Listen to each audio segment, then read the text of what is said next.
Labadiena, mano vardas yra Harry Sintomartensdyk. Aš dirbu Techmits įmonėje, o mūsų misija – užtikrinti, kad gyvūnai gertų, ėstų ir produktyviai gamintų. Veršeliai – jūsų pieno ūkio ateitis. Todėl labai svarbu palaikyti veršelių sveikatą, kad jie galėtų užaugti produktyviomis ir sveikomis pieninėmis karvėmis. Šiandien noriu pakalbėti apie tai, kaip apsaugoti veršelius nuo galvijų kvėpavimo takų ligos, dar vadinamos PRA.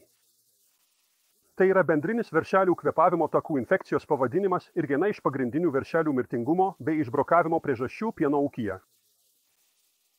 Stresas, pavyzdžiui, sukeltas nujunkimo, transportavimo, aplinkos ar sąlygų pasikeitimo, silpnina imuninę sistemą, todėl jūsų veršeliai tampa imlesni ligoms, įskaitant PRA.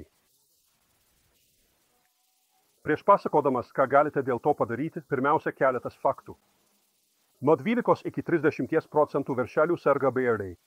Veršelių mirtingumo rizika yra 2,85 karto didesnė nei sveiko veršelio, o išbrokavimo iki pirmo veršiavimosi tikimybė yra 2,3 karto didesnė nei sveiko veršelio. Be to, veršelis sergantis PRA kasdien priauga 67 gramais mažiau ir pirmosios laktacijos metu duoda mažiau pieno. Ar žinojate, kad jei veršelis sirgo plaučių uždegimu, jo potencialas tapti sveika ir produktyvia pieninė karve gerokai sumažėja?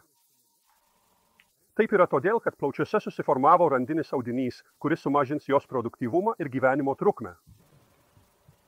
Bet ką daryti, jei jūsų veršeliai kenčia nuo kvėpavimo takų infekcijų ir kaip to išvengti?